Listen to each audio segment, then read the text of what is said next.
moins, avec Édouard Philippe, c'était plus simple. La couleur de sa barbe nous donnait un indice sur la gravité de la situation, tu vois. Si le blanc restait sur la joue, tout allait bien. Mais si ça arrivait sur la moustache, hop, on savait qu'on pouvait annuler le week-end à Center Park. Julie Revelli met le point sur les i, matin, midi et soir, sur votre France Bleu et francebleu.fr. Bon bah voilà, d'ici ce soir, on va donc encore avoir droit à un remontage de bretelles en règle de Macron. Et puis demain, le père fouettard Jean Castex nous donnera les détails de notre punition.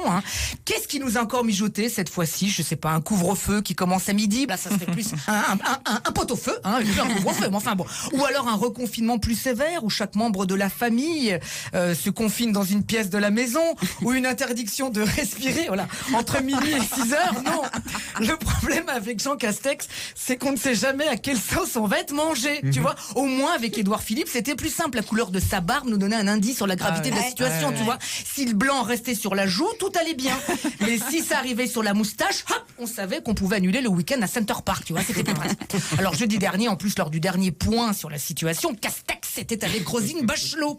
L'autre, elle est encore habillée tout en violet de la tête aux pieds. On aurait dit la ministre de la culture de la betterave. Tu sais, qui venait nous faire un cours sur la dangerosité des néonicotinoïdes. Pardon, mais Roselyne Bachelot, on ne sait pas encore pourquoi elle est là. On ne sait pas si c'est pour nous annoncer la réouverture des théâtres ou bien celle des points soleil.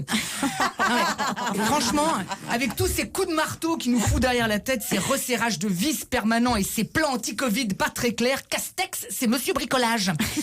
Et pendant ce temps-là, les petits cafés dans les campagnes tirent la sonnette d'alarme. Tu sais, le petit café généralement situé en face de l'église, juste à côté du bureau de poste qui a atterri sa révérence il y a déjà bien longtemps, faute de rentabilité, et pas très loin de l'épicerie qui a sa grille baissée, faute de repreneur.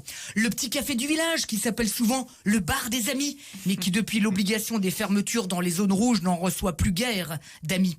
Souvent à la campagne, le café c'est le point de vie de tout le village. On rit, on débat, on s'engueule, on philosophe.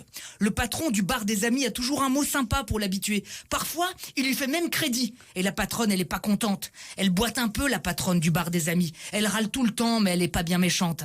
Elle est toujours là pour aider quand quelqu'un a besoin, et elle s'inquiète vite quand elle n'a plus de nouvelles de quelqu'un du village. Franchement, j'aimerais pas être à votre place, monsieur Macron. Bon, en même temps, c'est toi qui l'as voulu, hein. Alors même si la situation est compliquée, prenez les bonnes décisions une bonne fois pour toutes, qu'on en finisse, parce que le Covid, ça peut tuer. Le manque de relations sociales aussi. Allez, prenez soin de vous et bon appétit, bien sûr.